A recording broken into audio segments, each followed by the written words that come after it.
నమస్తే. ఇన్నాళ్ళు నన్ను సపోర్ట్ చేస్తూ, ఎంకరేజ్ చేస్తూ మీ ప్రేమని నాకు అందిస్తున్న ప్రతి ఒక్కరికి కృతజ్ఞతలు.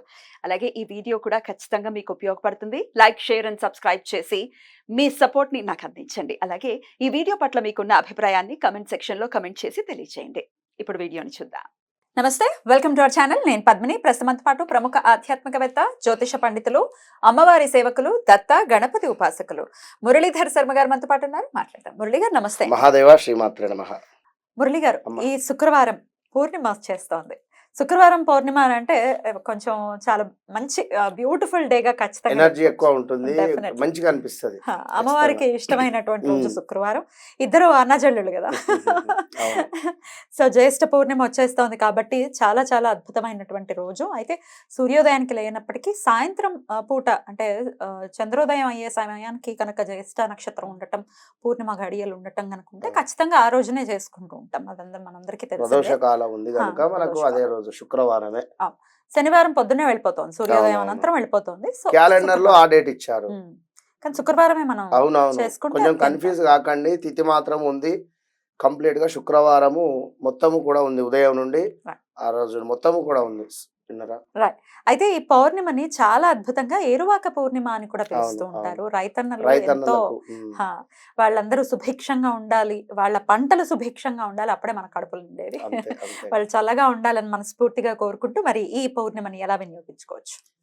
ఇప్పుడు మీరు చెప్పినట్టుగానే కొత్తగా పంటలు వేయడం కావచ్చును, నాగలి దున్నేటువంటి పరిస్థితులు, చక్కగా కూడా నవధాన్యాలు వేయడం కావచ్చు, ఇవన్నీ రకాలుగా కూడా ఈ యొక్క ఏరువాక పౌర్ణమి అనేటువంటిది ఇది వాస్తవానికి కూడా ఇప్పుడు మనకు వైశాఖ మాసంలో ఎట్లనైతే వైశాఖ నక్షత్రము, అదేవిధంగా జ్యేష్ఠ మాసంలో జ్యేష్ఠ నక్షత్రం కనుక దీనికి బుధుడు అధిపతి. బుధుడు అంటేనే మనకు ఉత్పత్తికి కారకుడు కనుకనే మనకు పంటలు అయినా ఇవన్నీ కూడా అంటే ఉత్పత్తి కనుకనే ధాన్యము కనుకనే వీరందరికీ కూడా ఎంతో శుభంగా మీరు అన్నట్టుగా వారు చల్లగా ఉండాలని చెప్పి మనసులో ప్రార్థన చేసుకుంటూ, విశేషంగా భూ పూజ అంటే భూమికి సంబంధించినటువంటి పూజ చేసుకోవడము, వారు ఆ యొక్క ఇందాక వీడియోలో మనకు ముందు చెప్పుకున్నటువంటి విధంగా మొట్టమొదలు ఆ యొక్క నాగలికి పూజ చేయడం కావచ్చును, చక్కగా కూడా వారి వద్ద ఉండేటువంటి గోమాతలకు పూజ చేసేటువంటి దాఖలాలు.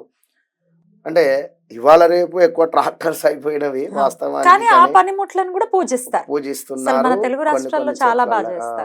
ఫోన్ చేసినవా ట్రాక్టర్ యంత్రంతో పని అంటే పర్వాలేదు, అబ్రాడ్ అయ్యారు వారు పాపం. అదే విధంగా కాకుండా సంతోషం. కానీ మరి మామూలు వాళ్ళు రైతన్నలు చేసుకుంటారు, మనలాంటి మామూలు వాళ్ళు ఎలా పూజ చేసుకోవచ్చు ఆ రోజు?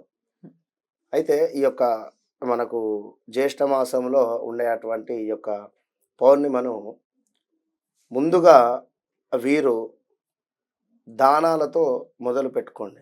అంటే ఒక గొడుగు కావచ్చును, లేదా చెప్పులు కావచ్చును, విసనకర్ర లాంటిది లైక్ ఇవి దానంగా ఇచ్చేటువంటి పరిస్థితి. వాస్తవానికి కూడా నేను మొన్న ఒక రహస్య పరిహార శాస్త్రంలో చూశాను, చెప్పడానికి నాకు కూడా నవ్వొస్తుంది, కానీ చీపురు కూడా దానంగా ఇస్తే బాగుంటుంది అని చెప్పి రాసి ఉంది అందులో. విన్నరా? ఎందుకంటే లక్ష్మీదేవి కనుక ఇల్లు శుభ్రం చేస్తుంది, చీపురు అంటేనే లక్ష్మి కనుక మరి అది దానము అనేటువంటిది తీసుకుంటారు అనేటువంటి అదే వచ్చింది బాధ. పురోహితులు తీసుకుంటారా? పురోహితులు తీసుకోరు కదా. ఎక్కడైనా కొనివ్వండి. జిహెచ్ఎంసీ లో పనిచేసేటువంటి వారు ఉంటారు ఉదయం, అయ్యో వారు ఖచ్చితంగా కూడా ఏవో చీపురుతో పనిచేసారు. సరే, వారికి గవర్నమెంట్ ఇచ్చినప్పటికీ మీరు కొనివ్వడమా, లేదా ఇలా ఏదైనా ఒక రకంగా క్లీన్ చేసేటువంటి వస్తువులను, దేవాలయం ఉన్నది గుళ్ళో ఇచ్చేసేయండి కొని,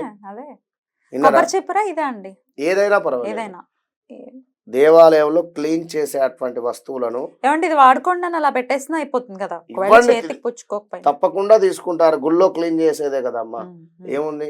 గర్భగుడిలో కూడా వాస్తవానికి కూడా చీపురుతో జనరల్ క్లీన్, క్లాత్ తోనే క్లీన్ చేసుకుంటాము.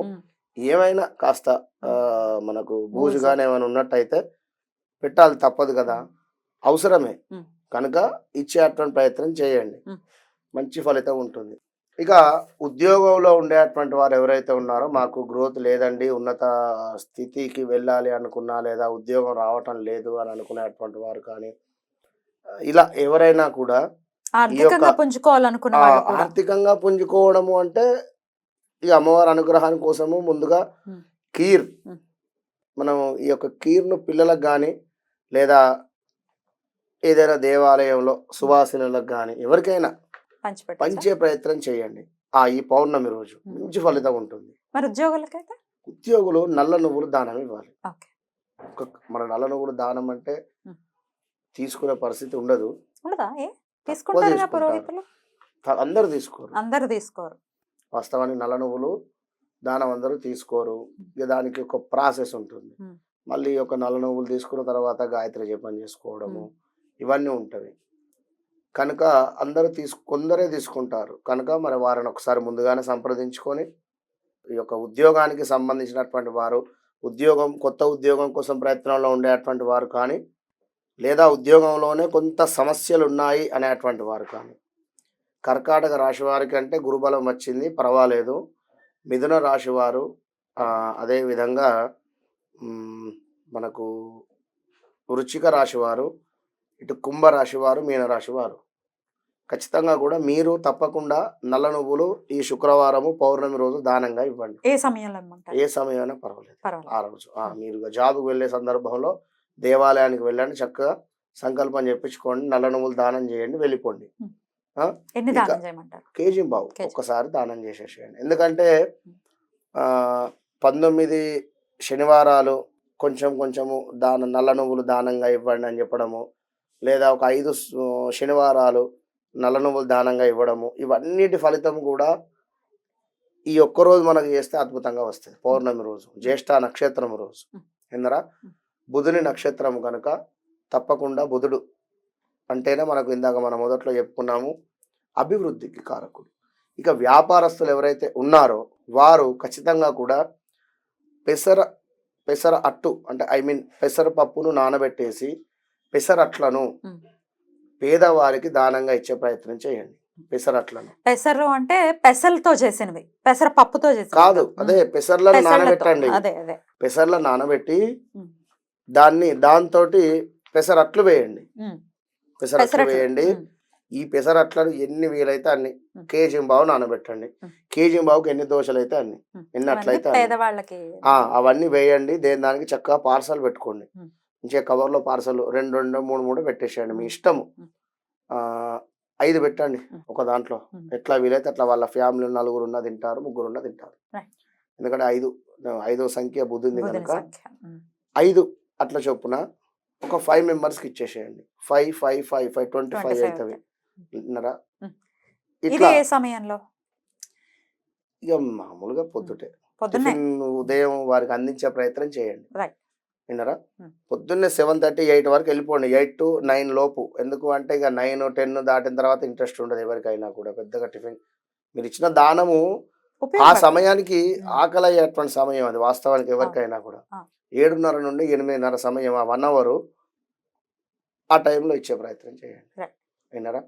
వ్యాపారస్తులు చక్కగా వ్యాపార అభివృద్ధి కావాలి అన్నా, లేదా మా వ్యాపారం బాగుంది అమ్మవారి దయ వలన అనుకున్నా, మా వ్యాపారం బాగుంది అమ్మవారి దయ వల్ల అనుకున్నా కూడా లక్ష్మీదేవి అనుగ్రహం కోసం ఇంకా మురిసిపోతుంది అమ్మవారు. అరే వీడు 100 రూపాయలు ఇస్తేనే ఇంతటి సేవ చేస్తున్నాడు, 1000 రూపాయలు ఇచ్చేటువంటి పరిస్థితి ఉంటుంది. విన్నారా? అది మీ మనస్సాక్షికి తెలుసు అమ్మవారు ఇచ్చిందా లేదా 100 అనేది. విన్నారా? అది విషయం. రైట్, అంతేనా? అలాగే జ్యేష్ఠ పౌర్ణిమ, అసలు ఏ పౌర్ణిమ అయినా కూడా సత్యనారాయణ స్వామి వ్రతాలు అనేది విశేషంగా జరుగుతుంది. అది పౌర్ణమి అంటేనే సత్యనారాయణ స్వామి యొక్క వ్రతాలు కనుక దానికి వేరే చెప్పేది మనకు కథలోనే ఉంది కదా. తప్పకుండా పౌర్ణమి, ఏకాదశి, రవి సంక్రమణం సమయంలో గాని వ్రతాలను ఆచరిస్తే అద్భుతమైనటువంటి ఫలితం ఉంటుందని కథలోనే ఉన్నది. ఇక ఈ కోరిక ఆ కోరిక అని కదా, ఏ కోరికైనా తీరాల్సింది. సామూహికంగా మీ గుళ్ళో కూడా చేస్తున్నారా? ఏమైనా ఉంటాయా? గుళ్ళో అంటే ఇప్పట్లో లేవు, ఓన్లీ కార్తీక మాసంలో ఉంటాయి. అప్పుడే దగ్గర 50-55 టికెట్లు ఉంటాయి. అంటే 108 మంది అవుతారు. గుడి మొత్తం నిండిపోతుంది కార్తీక మాసంలో. ఇన్ జనరల్ గా విష్ణాలయాల్లో ఉంటాయి, జనరల్ గా సామూహికంగా ఉంటాయి. చక్కగా అందరూ వెళ్ళి వినియోగించుకోవచ్చు, లేకపోతే ఇంట్లో చేసుకుంటే ఇంకా అద్భుతం. సూపర్ సత్యనారాయణ స్వామి దీంతో పాటుగా స్వామివారి వ్రతంతో పాటుగా కుదిరితే రుద్రాభిషేకము 2 కలిపి చేసుకుంటూ ఉంటారు. అద్భుతం. చాలా చాలా చాలా శుక్రవారంతో కూడినటువంటి రోజు కాబట్టి డెఫినెట్ గా అందరూ లక్ష్మీదేవి ఆరాధన విషయం కూడా ఒక్కసారి ఏదైనా చెప్పేసేయండి. సాయంత్రం ఏం చేసుకోవచ్చు? లక్ష్మీదేవి ఆరాధన అనుకుంటే ఇక్కడ చంద్రుడు మెయిన్గా, చంద్రుడికి సంబంధించి ఈ యొక్క తెల్ల మచ్చలు కావచ్చును, స్కిన్ రిలేటెడ్ ఇష్యూస్ ఉండేటువంటి వారు ఎవరైనా కూడా పాలను మీరు ప్రదోష కాలంలో డొనేట్ చేయండి. అంటే డొనేట్ అంటే ఐ మీన్ లేని వారికి సహాయంగా ఇవ్వండి. బ్రాహ్మణులకా లేదా మీ ఇంటి పక్కన వారికి ఎవరికైనా కూడా. ఈ యొక్క జ్యేష్ఠ పౌర్ణిమ రోజు ప్రదోష కాలంలో స్కిన్ రిలేటెడ్ ఇష్యూస్ అంటేనే చంద్రునికి సంబంధించింది. ఇక షుగర్ రిలేటెడ్ కూడా, షుగర్ అసలు ఎక్కువలు తక్కువలు అవుతూ ఉన్నా, ఇంకా ఏమైనా ఇలాంటివి ఉన్నా కూడా మీరు ఈ యొక్క ఈ జ్యేష్ఠ ఈ పౌర్ణమిలో ప్రదోష కాలములో స్వీట్స్లో మనకు ఈ యొక్క గోల్డ్ రిలేటెడ్ కానీ, ఇంకా మనకు రవ్వ కేసరి లాంటివి లైక్ అందులో కాస్త కేసరి అదే మన ఫుడ్ కలర్ ఉంటుంది కదమ్మా, మనకు ఆరెంజ్ కలర్, అది వేసి చక్కగా కూడా 1 కేజీ బావు రవ్వ కేసరిని ఎక్కడైనా దేవాలయంలో ప్రసాదంగా ఇవ్వండి. విన్నరా? మంచి ఫలితం ఉంటుంది. అయితే ఇక్కడ అమ్మవారి అనుగ్రహము అంటే కుంకుమార్చన, అంతకు మించింది మరొకటి లేదు. అమ్మవారి అనుగ్రహం అంటే తప్పకుండా కుంకుమార్చన పౌర్ణమి రోజు సాయంకాలం జరిపించండి.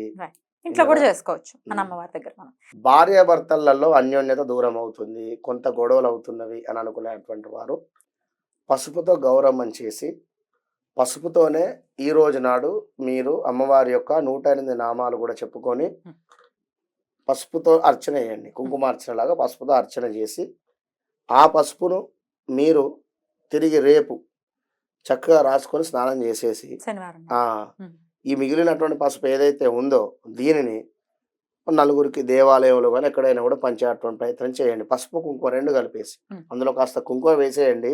కొంచెం కలర్ చేంజ్ అవుతుంది, పర్వాలేదు. పసుపు 10%, 40% కుంకుమ వేసేయండి.